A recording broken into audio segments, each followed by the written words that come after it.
हाल ही में हुए हैं हरियाणा में विधानसभा चुनाव से बिल्कुल पहले के अगर माहौल की बात करें तो कहीं ना कहीं हरियाणा में कांग्रेस पार्टी पूरी मजबूती से आगे बढ़ रही थी और यह भी साफ नजर आ रहा था कि इस बार हरियाणा में कांग्रेस की सरकार बनने जा रही है। तो अचानक से ऐसा क्या हुआ कि जैसे ही चुनाव के बाद नतीजे घोषित हुए तो माहौल एकदम से पलट गया और बीजेपी तीसरी बार सरकार बनाने में कामयाब रही। ऐसे में अगर बात करें हिसार विधानसभा सीट के साथ लगते नलवा विधानसभा की, तो वहां से अनिल मान को टिकट दी गई थी कांग्रेस पार्टी के द्वारा। टिकट मिली, चुनाव भी लड़ा, लेकिन उनके साथ ही खड़े थे उनको मजबूती देने के लिए कांग्रेस पार्टी से नलवा विधानसभा के ही मजबूत दावेदार प्रोफेसर संपत सिंह। आज वो हमारे साथ मौजूद भी हैं और कुछ बातचीत करेंगे कि क्या कारण रहे कि माहौल जो है इस तरह से अचानक से बदल गया और सरकार बीजेपी की बन गई, और कुछ आरोप प्रोफेसर साहब के ऊपर भी लगे हैं, उनके बारे में भी चर्चा करेंगे। नमस्कार, मैं सोनिया नैन और आप मेरे साथ देख रहे हैं, जुड़े हुए हैं हिसार ब्रेकिंग न्यूज पर। फिलहाल प्रोफेसर संपत सिंह हमारे साथ मौजूद है। सर, बहुत बहुत स्वागत है आपका मेरे चैनल। धन्यवाद आपका।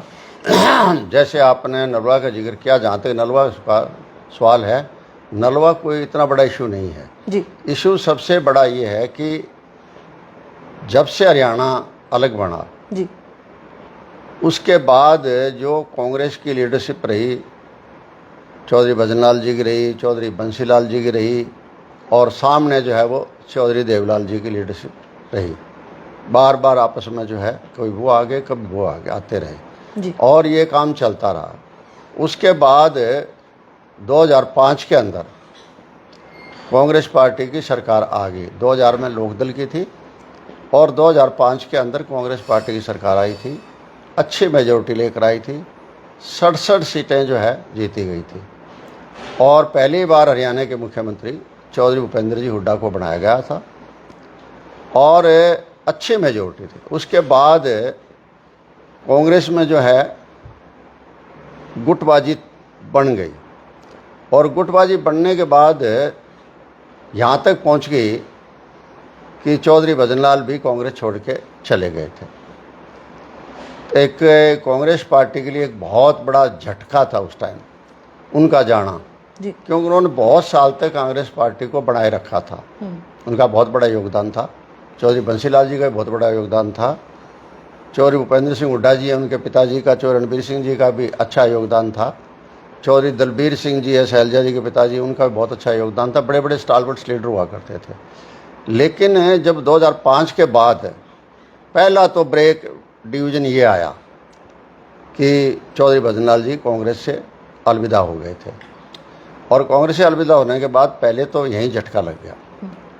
उसके बाद जब 2009 के चुनाव आए तो पार्लियामेंट के चुनाव में मैं लोकदल में हुआ करता था और पार्लियामेंट के चुनाव के अंदर मेरे साथ जिस तरह से पार्टी ने व्यवहार किया उसकी वजह से मुझे लोकदल छोड़ना पड़ा और मैं कांग्रेस पार्टी में शामिल हो गया था। और कांग्रेस पार्टी को ताकत यूँ मिली कि 2009 के चुनाव में हरियाणा प्रदेश के अंदर 9 जगह कांग्रेस पार्टी जीत रही थी। एमपी का चुनाव नंबर 1 पर आ रही थी और एक सारी पार्लियामेंट हल्का ऐसा था जहाँ जो मुकाबला था वो मैं कर रहा था, न कि जो है उस टाइम कांग्रेस पार्टी मुकाबले में थी। चौधरी भजनलाल जी थे, हल्का पार्टी थी जो अलग बना ली थी और कांग्रेस उस टाइम 3rd नंबर पर थी। तो यही एक पार्लियामेंट्री कॉन्स्टिट्यूंसी हिसार की थी और यहाँ से मेरी पार्टी की गड़बड़ करने की वजह से जो है मैं 6000 कुछ वोटों से चुनाव हार गया था पार्लियामेंट के अंदर। तो वो पार्टी ने जो ठीक व्यवहार नहीं किया तो उसके बाद मुझे जो है कांग्रेस पार्टी में जाना पड़ गया। तो स्वाभाविक है कांग्रेस पार्टी को बड़ी तकड़ी खुराक मिली उस टाइम। जो पार्लियामेंट सीट यहाँ हारे जी, बहुत बुरी तरह से हारे थे और 9 जगह जीते थे आप, मतलब आपका रुतबा था। लेकिन फिर आपको जो ये झटका पड़ा था ना, ये उसके बाद बहुत कमजोरी आ गई थी और कमजोरी आने के बाद जब आप को चुनाव सरकार बने हुए 400 लोग हुए थे, उसके बाद 2009 में जो असेंबली के चुनाव आए तो मैं जब कांग्रेस में शामिल हो गया तो स्वाभाविक है कांग्रेस को ऊर्जा मिली। मेरे साथ पहला जो प्रॉमिस किया गया था वो फतेहाबाद का किया गया था, क्यों मेरे एरिया तो वही रहा है। 4 बार मैं भट्टू हल्के से बना हूँ जी। एक बार फतेहाबाद से बाई इलेक्शन लड़ा था, सरकार के सामने जीता हूँ चौधरी बंसीलाल जी के टाइम में, तो वही मेरा एरिया था, इलेक्शन का एरिया, काम करने का एरिया, सारा वही था। वहाँ से जो है कांग्रेस पार्टी ने किसी और को दे दी और मुझे यहाँ नलवा दे दी, नई हल्का बना था ये। और इस नलवा हल्के के ऊपर चौधरी भजनलाल जी का प्रभाव था, क्योंकि आदमपुर के 34-35 गांव नलवा हल्के में आ गए थे जी। तो उन्होंने सोच समझ के, क्योंकि हजका पार्टी बन गई थी उनकी, तो उन्होंने चौधरी कुलदीप सिंह की माता जी और चौधरी भजनलाल जी की पत्नी जी दसमा देवी जी चुनाव लड़ी थी मेरे सामने। वो चुनाव भी मैं अच्छी तरह से कांग्रेस की जोड़ी में ले आया था, जबकि वो सीट आ ही नहीं सकती थी उस टाइम। और भी यहाँ हिसार के अंदर बरवाड़ा में, उकलाना में, आदमपुर में, जहाँ भी एरिया ये था, उधर फतेहाबाद डिस्ट्रिक्ट के अंदर 3 हल्के पड़ते हैं वो एरिया था, सरसा का भी कुछ एरिया था, सब जगह मैं ये नहीं कहता मेरा पूरा प्रभाव था, लेकिन मैंने भी इनकी आंशिक रूप में एक मदद करी थी। और उसकी वजह से हिसार के अंदर अच्छी सीटें आई। और मैं ये कह सकता हूँ, कोई ना समझे तो अलग बात है, ना उन्होंने समझा, लोकदल ने समझ लिया कि संपत सिंह के जाने से हमारी सरकार चली गई। कांग्रेस ने ये नहीं समझा कि संपत सिंह के आने से तुम्हारी सरकार आ गई। और यही कारण रहा कि लोगों की इतनी उम्मीदें थी, बहुत बढ़ गई थी लोगों की उम्मीद कि संपत सिंह जो है हमारे काम करवाएगा, हमारी सेवा करेगा, क्योंकि कितने साल से मैं लोगों से जुड़ा रहा था जी। मेरा पुराना फतेहाबाद हल्का देखोगे आप और भट्टू हल्का देखोगे, उसमें फतेहाबाद हल्का भी आज का, उसमें रतिया के गांव भी हैं जो फतेहाबाद में होते थे पहले, आज रतिया में है, फतेहाबाद में होते थे आज वो टोहाने में है, जो भट्टू में होते थे वो आज आदमपुर में भी है, आज उकलाने में भी है, आज बरवाड़े में भी है। इस तरह करके जो है सभी जगह वो बंटे हुए हैं। तो वो इतना बड़ा क्षेत्र था ये, इस क्षेत्र के अंदर कांग्रेस को बहुत फ़ायदा मिला, 40 सीट आ गई थी जी। अगर मैं ना आता कांग्रेस पार्टी के अंदर तो स्वाभाविक है जो 32-33 सीट लोकदल को मिली थी वो 40 पर पहुंच जाती और ये 32-33 पहुंच जाते। लेकिन उस टाइम जो है ना मुझे इग्नोर किया गया सरकार के अंदर। ठीक है, काम करना अलग बात है, मुझे काम करने का तरीका आता था क्योंकि मैं बहुत मंत्रालय संभाल चुका था, अपोजिशन लीडर रह चुका था। एक पहला पद मुझे नहीं मिला स्टेट में, बाकी सारे पद मुझे मिल लिए थे जी। लोगों में मैंने सेवा की, काम करवाए, लेकिन लोग जो चाहते थे वो उनको नहीं मिला। क्योंकि मैं जब भी सरकार में आया हूँ हमेशा मंत्री रहा हूँ, तो लोगों के दिमाग में यही था, लेकिन इग्नोर किया गया। उसको फिर 2014 के अंदर जाना कांग्रेस पार्टी को भुगतना पड़ा। केवल 15 सीटों पर जो है ना कांग्रेस पार्टी रह गई। अपोजिशन लीडर भी लोकदल का बन गया अभय सिंह जी, और कांग्रेस का अपोजिशन का लीडर भी नहीं बन पाया। उसके बाद 2019 के चुनाव आए। उस 2019 के चुनाव में जो कांग्रेस पार्टी के नेता थे उनके दिमाग में एक भाव बन गया था, क्योंकि उससे हार गए, उससे कांग्रेस पार्टी एक किस्म का मैं कहता हूं कि डिप्रेशन में चली गई थी। और डिप्रेशन में जाने के बाद उन्होंने उन सीटों को जैसे ऐसे होता है जैसे वैसे बांट दो, कोटा सिस्टम बांट दो और बांट दो। जैसे मैं ये तो कहता हूँ मैं फेंक दो, जिस किसी को पकड़ा दो, जीतना तो है नहीं। 14-15 सीटें आएगी। हर नेता की जबान पर, कांग्रेस के बड़े नेताओं की जबान पर यही था। अब वो इसका मतलब आप पब्लिक को समझते ही नहीं हो। पब्लिक ने आपको 31 सीट दे दी और मेरे जैसे आदमी की टिकट भी काट दी। 2019 में चलो कोई पद देना न देना, पार्टी में भी कोई पद नहीं मिला मुझे कभी भी, वो नहीं देना कोई बात नहीं, मैंने पहले बहुत पद ले लिए थे। राष्ट्रीय समाजवादी जनता पार्टी थी, चंद्रशेखर जी राष्ट्रीय अध्यक्ष थे हमारे, उस टाइम मैं जनरल सेक्रेटरी भी रह चुका था उसमें, तो ये चीज़ थी हुई कर। और मैन जो स्पोक्स पर्सन होता है वही पार्टी का ऑल इंडिया का रह चुका था। लेकिन इनको फ़ायदा होता, मुझे व्यक्तिगत तौर पर नहीं है, मुझे कोई नुकसान नहीं व्यक्तिगत तौर पर, लेकिन मैं समझता हूँ पार्टी को उस बात से बहुत है नुकसान हुआ इनको। और मेरी सीट काटने से सवाल ये नहीं है कि एक नड़वा सीट कट गई है। मैं 1977 से राजनीति में, आज 47 साल हो गए हैं। मेरे बराबर का राजनीतिक आज किसी पार्टी में वर्किंग पोजीशन में नहीं है कोई भी। सारे मेरे बाद के लोग हैं, सारे के सारे जितने आज कांग्रेस पार्टी के बड़े नेता हरियाणा के कोई भी हो, चाहे वो ABCD, सारे के सारे मेरे बहुत बाद में आए हैं। जब ये आए हैं ये लोग, उससे पहले तो मैं आज़ाद चुनाव जीत चुका था, उससे पहले मैं फिर चुनाव जीता था दूसरा, और मैं विभिन्न मंत्रालय मेरे पास थे। किसकी वजारत में? चौधरी देवीलाल जी की वजारत में, जो हिंदुस्तान के किसानों के, फार्मर्स के, राम मासिस के स्टालवर्ड्स थे। उनके साथ मैं होम मिनिस्टर रह चुका, उनके साथ पहली कैबिनेट में मुझे मंत्री बनाया गया था। इतनी बड़ी मुझे पोजीशन मिली हुई थी, लोगों की सेवा भी की थी, इसलिए लोगों के अंदर नाम था। कोई पद नहीं, कोई लेना देना नहीं, और चुनाव आया, चुनाव मेरी टिकट काट दी गई। यानी कहीं ना कहीं आप ये कहना चाहते हैं कि कांग्रेस पार्टी में जब से आप आए हैं तब से कहीं ना कहीं आपकी मुझे इग्नोर किया, अनदेखी की गई है। इसी वजह से जो है ना कांग्रेस पार्टी के कांग्रेस की जो ये हालात आ रहे हैं, मैं बता रहा हूँ आपको, हालात ये इसी वजह से आए, क्योंकि 2019 का चलो टिकट नहीं दी मुझे। पहली बात है कि क्यों नहीं दी, कोई कारण भी नहीं है, कोई रीजन नहीं बताने वाला कोई भी आदमी। मैं तो पूछता हूँ, बता तो मुझे क्यों नहीं दी गई, टिकट दी गई जी। मेरी वजह से दुनिया जीतती है और मुझे टिकट नहीं दी गई। इसी तरीके से जब ये बीच का 5 साल चला, अब देखो मुझे उस टाइम गुस्सा आया, स्वाभाविक का टिकट नहीं देंगे इस स्टेटस के आदमी को, तो मैंने उस टाइम बीजेपी को सपोर्ट कर दी।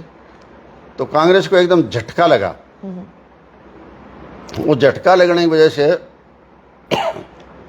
2 सीटें तो सीधी बीजेपी को फायदा अगर कांग्रेस से चली गई, नड़वा चली गई और फतेहाबाद चली गई। ये 2 तो सीधी गई। इन्होंने ये नहीं समझा था, बाद में ज्वाइन किया गया। तो मैं था, साथ में बेटा गौरव था जी। वो भी राजनीति में पिछले 15-20 साल से लगा हुआ है, चुनावी राजनीति में लगा हुआ है, लोगों में जानने का लगा हुआ है, हर संघर्ष में, हर चीज़ में साथ देता है लोगों का।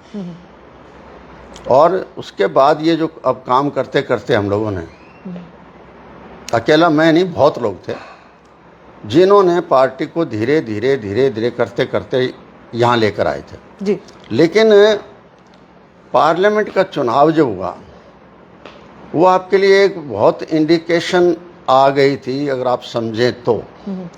उन्होंने लिख दिया था बोर्ड के ऊपर कि सावधान, क्योंकि 46 सीटें जो विधानसभा जो अलग अलग हैं, 90 पार्लियामेंट का हम देखेंगे रिजल्ट है, उनमें 46 में कांग्रेस पार्टी इंक्लूडिंग आप जीती थी, 44 बीजेपी जीती थी। आपके हम 4 सीटें निकाल दें तो हम 42 पर आ जाते हैं, और बीजेपी आ जाते 44 पर। इसका मतलब है कि आफ्टर 10 ईयर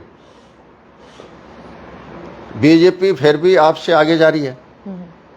लेकिन ये नहीं सोचा गया, दिमाग किसी ने इस्तेमाल नहीं किया उस टाइम। मेरे जैसे लोग थिंकर थे, घर बैठे थे, वो तो कर रहे, सोच रहे थे ये हो क्या रहा है। बराबर की सीट 5 पार्लियामेंट की ले गए, असेंबली में हमसे ज़्यादा ले गए। लेकिन उस टाइम उसी में खुशी मनाई, त्यौहार मनाया कि बहुत ज़्यादा ले गए, हम सीटें ले गए। इसका मतलब आप तो इतने में संतुष्ट हो गए। ये सोचो, आप 10 साल के बाद इतनी सीटें उनको मिल गई, आपको अगले दिन काम पर लग जाना चाहिए था। आप खुशियां मनाने में लगे, आप रैलियां करने लगे, आप जलसे करने लगे, मैनेजमेंट अपना संभाला नहीं आपने। कोई पार्टी का संगठन नहीं है काफ़ी सालों से, ऐसा मैंने तो कभी देखा नहीं। मैं ज़्यादातर तो लोकदल में रहा हूँ, उसके नाम बदलते रहे, चौधरी देवराज जी कभी कोई नाम रख दिया, कभी कोई नाम रख दिया। उसका संगठन होता था, पॉलिटिकल एडवाइजरी कमेटी भी होती थी, 9-10 लोगों की होती थी, छोटी एडवाइजरी कमेटी होती थी, उसमें डिस्कशन होती थी बाकायदा। लोग कहते हैं ना फैमिली पार्टी थी, लेकिन उसमें भी डिस्कशन होती थी, राय ली जाती थी आपस में। लेकिन कांग्रेस पार्टी की मैंने कभी भी पॉलिटिकल अफेयर्स कमेटी ऐसी नहीं देखी। 30, 40, 50 के देख ली, उनमें ना कोई डिस्कशन होती, वो भी एक बार मीटिंग हुई है सारी की सारी 10 सालों के अंदर में, तो एक बार देखा है। कोई मीटिंग है नहीं, कोई सिटिंग नहीं, सिर्फ आप जलसे रैली पर लग रहे हो आपको, और एक दूसरे को काट रहे हैं, उसको वो काट दो, उसको वो काट दो। उससे जो है करते करते आज यहाँ पहुँच गए हम लोग। पहले सबसे पहले तो मैं बता रहा हूँ आपको कि जो लोग 2009 तक कांग्रेस में थे, कितने बड़े बड़े स्टालवर्ड्स थे, कितने कितने चले गए। जैसे चो बदनाल तो चले गए, पहले चले गए थे। उसके बाद राव इंद्रजीत जी गए, उसके बाद धर्मवीर भी गए, मिनिस्टर होते थे जो कांग्रेस पार्टी के अंदर में। उसके बाद रमेश कौशिक भी गए, और उसके बाद अरविंद शर्मा भी गए, और उसके बाद जो है ना जिंदल फैमिली भी चली गई। और शैलजा जी इतनी सीनियर थी, उनके फादर का बहुत बड़ा नाम था जी। 2 बार सेंटरों वजीर रहे हैं। कुछ एक लोग थे जो उनके टाइम में सेंटरों वजीर होते थे, या तो गुलजारीलाल नंदा जी थे या फिर एच.ओ. दलबीर सिंह जी थे। और हरियाणा का कोई भी सेंटर के अंदर जो है ना, जो हरियाणा पोर्शन बोलते हैं ना, उस टाइम जो है सेंटर के अंदर हमारा कोई लीडर नहीं था, लेकिन उस टाइम भी एच.ओ. दलबीर सिंह जी थे। तो मेरा कहने का मतलब कि वो बहुत बड़े लीडर थे, वो भी एक किनारा वो कर दिया गया जी। तो इस तरह से सारे किनारे होते गए ना, तो अल्टीमेटली लोगों ने हमें भी किनारा कर दिया। इस बार मेरी फिर टिकट काट दी, समझ में नहीं आ रहा क्यों काटी और कैसे लोगों को दी है ये। इससे क्या होगा कि कांग्रेस पार्टी के अंदर एक सोच बन गई कि अगर कोई है तो मैं ही हूँ, कोई भी हो चाहे, हर एक के अंदर मैं बढ़ गई। और मैं बढ़ने से जो है ना, हमारे जैसे लोग थे जो राजनीति, जिन लोगों ने बहुत सोच के, बड़ा चिंतन करके, बड़ी पार्टियां चलाई हमने, सरकारें हमने चलाई है, सारे काम हमने करे हैं, लेकिन हमारे से किसी कोई राय नहीं लेता, कोई भी नहीं पूछता, राय नहीं लेता। इस बार फिर मेरी जो टिकट काट दी, तो ये नहीं सोचे कि भाई इस तरह काट दे, कोई भी नहीं फर्क पड़ता। फर्क पड़ता है। जैसे कोई कान के टेलीफोन लगा रहा था, रेलगाड़ी आ रही थी, कि क्या फर्क पड़ता है। और बाद में उसकी जो है ना फोटो के ऊपर माला लटक गई। तो वो वाली कहावत ही जो है ना हमारे कांग्रेस पार्टी के साथ हुआ। किरण चौधरी जी, चौधरी बंसीलाल जी का बहुत बड़ा परिवार था। किरण चौधरी जी को, चौधरी बंसीलाल जी का जाने के बाद में उसको लोगों ने उत्तराधिकारी मान लिया। उनकी बेटी की टिकट भी कट गई जी। वो बहुत बड़ा लॉस काम है, वरना वो सीट हमारे पास आने वाली थी जी। उधर कैप्टन साहब की टिकट नहीं मिली गुड़गांव के अंदर, वो भी बहुत बड़ा लॉस हुआ। इस तरह ये लॉस हम पार्लियामेंट चुनाव में कर चुके थे अपना जी। और उसके बाद किरण चौधरी बीजेपी में चले गई, तो पार्टी ने ये कोशिश नहीं किया नाराज उसको जोड़ें। ये वो क्या फर्क पड़ता है, वो तो शायद वो जो ओवर कॉन्फिडेंस था वो मार गया। ओवर कॉन्फिडेंस एक किस्म का, वो एक कह नहीं सकता मैं कि किस किस्म की ऊर्जा वो ले लेते हैं, अंधी ऊर्जा। तो 5 सीटें तो किरण चौधरी की वजह से चली गई, बीजेपी को 5 मिल गई। इसी तरीके से बंटवारे में मेरी तरह से ही और हुआ। अब बीजेपी का फार्मूला देखो, पार्लियामेंट के चुनाव होने के बाद उन्होंने एक एक सीट पर विचार किया कि ये सीट हम क्यों हारे हैं, और उन्होंने जो है ना अपनी राजनीतिक जो है चरबर बिठा लिया एकदम सिस्टम। एक एक सीट पर उन्होंने वर्क किया। कहाँ से कृष्ण बेदी है, शाहबाद से नरवाना लड़ाया। कहाँ दादा गौतम है जी, नारनौद से सफीदों ले गए जी, कामयाब हुए। हमारे लोग तो हमारे आदमियों किसी आदमी टिकटें काट रहे हैं, और वो दूसरों को भी साथ लेके ताकत बना रहे हैं आगे। आज जो है बीजेपी में है कौन है, आज बीजेपी के अंदर जितने भी सीनियर लोग हैं सारे के सारे वो कांग्रेस के लोग हैं। सारे सीनियर लोग दल के थे वो सारे कांग्रेस में हैं। कभी किसी ने ये सोचा ही नहीं कि तुम्हारी पार्टी से लोग उठ के चले गए, बीजेपी के अंदर चले गए। तो देखो ये दिन तो आना ही था, क्योंकि हर वर्ग का वोट है, हर वर्ग सोचता है। फिर बाद में इन्होंने जिस तरीके से प्रचार किया बीजेपी ने, पहली बात तो मैं कहता हूँ उस टाइम हमने सोचा नहीं, ना मीटिंग हुई ना और हुई। और एक बार इलेक्शन स्ट्रेटजी कमेटी की मीटिंग हुई थी, उसमें यह फैसला लिया कि हम लास्ट डे को अनाउंस करेंगे सीटें जी। अरे यार, रात को वो भी जो है ना 12 बजे तक, बिल्कुल। तो ये क्या कायदा हो गया कि भागे ना लोग, तो भागने के लायक कराए क्यों तुमने? जी, आम जनता भी ये बात सोच चुकी थी। सोच कुछ देखो, एक एक हल्के के अंदर 8-8, 10-10 पहलवान उतार दिए गए थे जी। सबके थापियां लग रही थी, लोग टिकट बांट रहे थे। ठीक है, यहां से तेरी पक्की, यहां से तेरी पक्की, यहां से तेरी पक्की। और सबसे ज्यादा रोल मैं कह सकता हूं इस मामले में जो रोल रहा था सबको खराब करने का और वो टिकटें खोने का, सीटें खोने का। जिनसे अगर पूछा जाए कि एमपी महोदय आपको जिताया था तो 6 सीटें कांग्रेस ने को जिताई थी, आज वो 3 पर कैसे आ गई? ये हवा तो चुनाव के बाद बनी है, 3 पर कैसे आ गई? हवा में 3 पर आ गई। लेकिन पूछने वाला कौन है? खुद हराने में लगे हुए थे, ओपन वॉइस लोगों की आई है। इस तरह का जो है ना तमाशा हुआ, वो चीज है वो कांग्रेस को ले बैठी। और उन्होंने जो बीजेपी ने प्रचार किया, ये 2 प्रचार बड़े युवाओं को भाग गए थे उनके। एक तो कि खर्ची पर्ची खत्म करेंगे जी, हमने कर दी, खत्म करेंगे नहीं, कर दी। और एक कहते थे कि भर्ती रोको, गैंग है ये कांग्रेस पार्टी। हमने डट के इसका जवाब देना चाहिए था कि हम भी भर्ती जो है वो मेरिट पर करेंगे, हम कोई किसी की पर्ची नहीं लेंगे। खर्ची गई तो चलो, क्योंकि दुनिया ले लेती है, पार्टी लीडर नहीं लेते, एमएलए नहीं लेते। लेकिन मार्केट में लोग बहुत फिरते हैं, मैं लगा दूंगा तेरे को, मैं कर दूंगा, ये कर दूंगा। जी, बिचौलिए जो बेचारे लोग भुगतते रहते हैं, बाद में उनके पैसे मर जाते हैं। जी जी, क्योंकि वो बात है नहीं। लेकिन स्वाभाविक है, सिफारिशें तो चली, हमेशा ही चलती आई है। इन्होंने उसको बंद किया, इनको तो बेनिफिट मिल गया। जी, हमने जवाब नहीं दिया कि हम मेरिट पर करेंगे। हम तो और ही बोलते रहे, इनके खिलाफ बोलते रहे। कभी इन्होंने जो कॉरपोरेशन बढ़ा दी थी, ये टेम्परेरी तौर पर लोगों को लगा के आउटसोर्स करने के लिए, इसी तरीके का कुछ कर दिया। तो उस बात की तो हम आलोचना करते थे कि ये युवा शक्ति को खत्म करने लग रहे हैं, ये फलानी चीज को खत्म करने लग रहे हैं, ये फार्मर्स को खत्म करने लग रहे हैं। जो मुख्य जो मुद्दे थे उनको लेकर के कभी भी आवाज नहीं ये जो उनकी बातें थी, जी, किसी न किसी सोसाइटी के एक सेक्शन में बातें जा रही थी।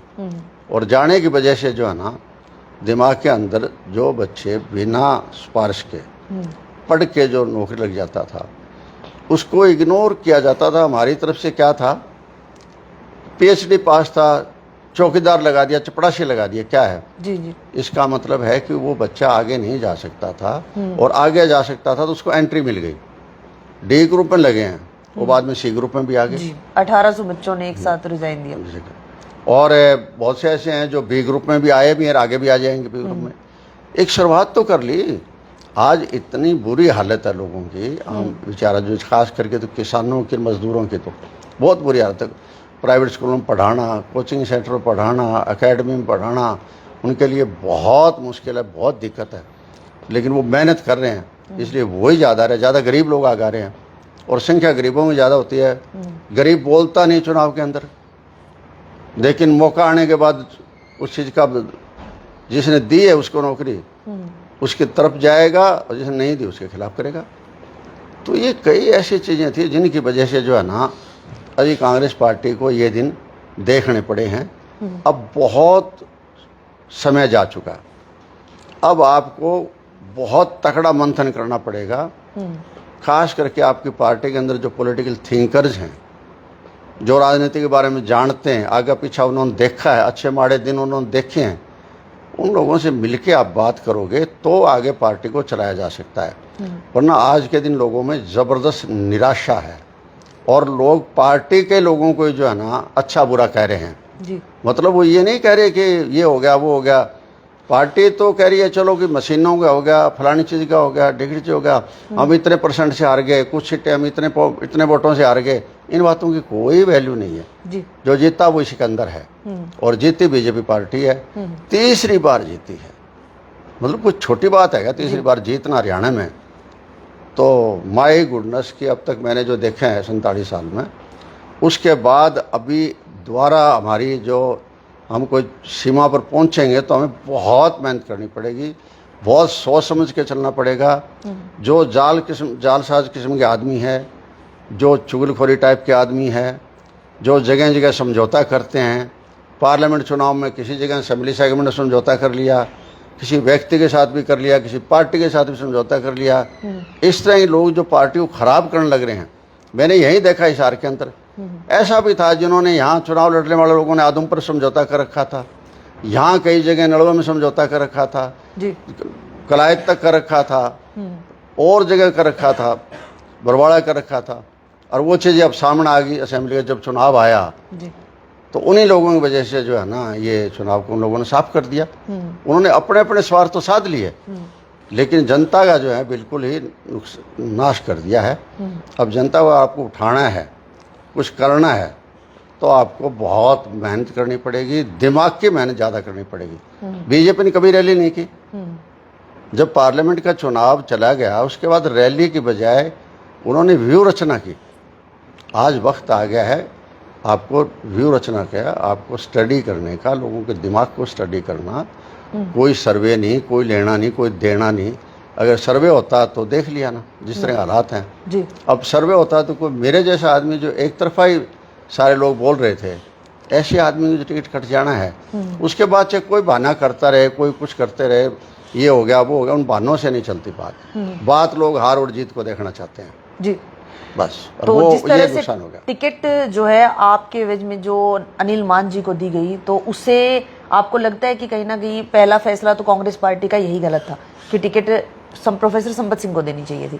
उसके बाद अब जैसे ही चुनाव होता है तो अनिल मान एक प्रेस कॉन्फ्रेंस करते हैं, उसमें वो कुछ आरोप आपके ऊपर भी लगा रहे हैं, जिसमें उनका कहना है कि आपने उनके लिए प्रचार नहीं किया, उनके लिए वोट नहीं मांगे, आपके जो कार्यकर्ता थे उन्होंने उनके लिए प्रचार नहीं किया। यहाँ तक कि एक रील भी वो दिखाते हैं जिसके ऊपर कि आपने जो सॉन्ग लगा रखा है वो सॉन्ग भी रणधीरा को लेकर के है। तो उनका कहना है कि आपने बेशक से ऊपरी मन से ये कहा कि अनिल मान को सपोर्ट करेंगे, उनको वोट दिलवाएंगे, लेकिन अंदर खाते आप पूरा सपोर्ट बीजेपी को कर रहे थे। इसमें मैं ज़्यादा कुछ नहीं कहते हुए कि क्योंकि कोई वो पॉलिटिकल आदमी नहीं है। जवाब दिए जाते हैं पॉलिटिकल लोगों को दिए जाते हैं, राजनीतिक आदमी नहीं है। इसलिए मैं तो इतना ही कहना चाहूँगा कि जितनी उन्होंने सपोर्ट मांगी थी वो सपोर्ट दी गई थी। सबसे बड़ी बात तो यही होगी जी कि मेरा नामांकन पत्र वापस लेना, इसके बाद तो कोई बात ही नहीं रह जाती जी। इसके बाद नामांकन पत्र मैंने वापस ले लिया, ये चुनाव लड़ने का काम उनका अपना है और मैं इसके बारे में ये नहीं कह सकता क्योंकि मैं टिप्पणी करूँगा तो अच्छा नहीं लगेगा, तो इसलिए मैं ज़्यादा टिप्पणी नहीं करूँगा। लेकिन मैंने मेरी तरफ से सारे प्रदेश के अंदर जहाँ भी मेरा वोटर था, अकेला नड़वा नहीं है, सभी को एक ही जबान सारे घर की वर्कर की निकलती थी कि कांग्रेस को वोट दो, कांग्रेस को वोट दो। दूसरा कोई शब्द इसके अलावा नहीं था। व्यक्तिगत बातों पर मैं नहीं जाता। चलिए सर, आखिरी सवाल आपसे मैं करना चाहूंगी कि अभी जो एक उम्मीद थी कांग्रेस पार्टी को कि पूरे हरियाणा प्रदेश में सरकार बनेगी, वो उम्मीदों के ऊपर पानी फिर चुका है, वो उम्मीद टूट गई है। अब आने वाले 5 सालों के लिए एक वरिष्ठ नेता होने के नाते आपकी क्या राय है कि कांग्रेस पार्टी के लिए कि आने वाले 5 साल उनको किस तरह से कार्य करना चाहिए? वो काम जो है ना पार्टी बुलाएगी तो जरूर करेंगे, बताएंगे उनको। और मुझे लगता नहीं है कि अब कांग्रेस पार्टी चिंतन और मनन करने वाली पार्टी लगभग रह नहीं गई है। फिर भी हमारे जैसे जो पुराने लोग बैठे हैं वो प्रयास करेंगे कि इस पार्टी को उठाया जाए, किसी तरीके से इसके प्लेटफॉर्म पर लाया जाए। प्लेटफॉर्म से जो है वो जैसे पटड़ी से गाड़ी उतर जाती है ना, तो उस गाड़ी को दोबारा पटड़ी पर लाने के लिए बहुत कुछ नुकसान सहने के बाद फिर आप आगे बढ़ते हैं, आसानी से आगे नहीं बढ़ा जाता है। तो वो मैं ये कहता हूँ कि पार्टी लीडरशिप को अब अच्छा मंथन करे, पूरी मतलब निष्पक्ष होके और किसी की तरफ ना कोई ध्यान ना देकर। वरना देखो उस टाइम तो चुनाव के अंदर कुछ ऐसी चीज़ें हुई थी कि इतनी अनहोनी हो गई थी कि जिस तरह से शैलजा जी के बारे में कुछ ऐसे शब्द आए, ऐसा वीडियो आया जिसको कि कोई भी सभ्य समाज जो है ना बिल्कुल उसको आज के दिन तो उस चीज़ को कोई पसंद नहीं करेगा। जी। इसी तरीके से एक हमारे एमपी जो हैं वो एक बुजुर्ग को लात मार रहे हैं, उसको कोई बर्दाश्त नहीं करेगा। जी। एक हमारी जो बहन थी और एनसीपी में थी, वो कांग्रेस में शामिल हुई, अच्छा उसने चुनाव प्रचार में हिस्सा लिया, अच्छी चंदा राशि भी उसने दी कैंडिडेट को, उसके बावजूद जिस तरीके से उसके साथ एक ओपनली जी स्टेज के ऊपर स्टेज के ऊपर जो है जी जी जिस तरह उसके साथ व्यवहार किया गया, ये व्यवहार जो है ना सभ्य समाज कभी बर्दाश्त इन चीजों को नहीं करता। जी। इन चीजों का असर भी गया है। बिल्कुल जो पार्टी के अंदर आपके ऐसे एलिमेंट दाखिल हो गए हैं, आपको उन एलिमेंट के बारे में सोचना पड़ेगा कि उनकी जगह कौन सी है। उससे पहले जब सभाएं जो भी होती थी, क्या होता था, किसी सीनियर लीडर को बैठने की जगह तक नहीं मिलती थी, और जगह मिल जाए तो आसे पासे ऐसे लोग आगे बैठ जाते थे। तो इस तरह कोई डिसिप्लिन लाना पड़ेगा आपको, पार्टी का संगठन बनाना पड़ेगा आपको, एक लाइन खींचनी पड़ेगी अनुशासन की कि ये लाइन है, तो समझ में आएगी। अदरवाइज आप गधे घोड़े खच्चर सबको बराबर मानते रहोगे तो फिर कामयाबी नहीं। जी, ऐसी बहुत सारी चीजें अभी इस चुनाव के दौरान रैलियों में, जनसभाओं में बहुत बार लोगों के द्वारा और मीडिया के द्वारा भी कवर की गई थी, जिसमें इस तरह की जो भी आपने बातें बताई, ये सारी बातें मीडिया के सामने बिल्कुल प्रत्यक्ष रूप में आई हैं। तो ये भी बहुत बड़ा कारण रहा। आपकी बात से मैं भी सहमति रखती हूँ। सर, एक सवाल और मैं आपसे करना चाहूंगी कि क्या जो गुटबाजी का आरोप बार बार कांग्रेस पार्टी के ऊपर लगाया जाता है, या फिर इस चुनाव में भी कहीं ना कहीं वो प्रत्यक्ष रूप से सामने आया है, आपने भी इस बात को कहीं ना कहीं सहमति दी है, तो क्या अब आने वाले समय को लेकर के कांग्रेस पार्टी इस बात के ऊपर भी मंथन करेगी? क्या उस गुटबाजी को हटाया जाएगा तो शायद जाके कांग्रेस पार्टी कुछ आगे बढ़ पाए? देखिए, आपको अब जो समय है, जो प्रेजेंट ईरा है, वो पहले से आज बहुत बदल गया है जी। आप में खुद में अगर नहीं समझे तो सामने जो लोग हैं, आपको एक एक को आपको हरा के एक दूसरी स्टेट पर काबू करते जा रहे हैं। जैसे पुराने टाइम में मुगल आए, अंग्रेज आए, कभी कोई स्टेट काबू कर ली, फिर अगली स्टेट काबू कर ली, फिर अगली स्टेट काबू कर ली। आज बीजेपी इस तरीके से काबू करती जा रही है। बिल्कुल। और इतना डिसिप्लिन है कि कोई भी आदमी जो है उस पार्टी में बिना डिसिप्लिन के नहीं रह सकता। तो हमें उनसे सीखना चाहिए। जो उनका सिद्धांत है, उनके प्रिंसिपल्स है, उन पर हमें नहीं जाना चाहिए। वो देश विरोधी हैं चीज़ें, ऐसी चीज़ें जो बोलते हैं और करते हैं वो देश के हित में नहीं है। लेकिन कम से कम जो चीज़ें अच्छी है, जैसे मेरे टाइम में 3 लीडर्स बड़े बड़े लीडर रहे हैं, चौधरी देवीलाल जी, चौधरी बंसीलाल जी, चौधरी भजनलाल जी। तीनों का टाइम में एमएलए भी रहा हूँ, तीनों का टाइम मिनिस्टर भी रहा हूँ, अपोजिशन लीडर भी रहा हूँ।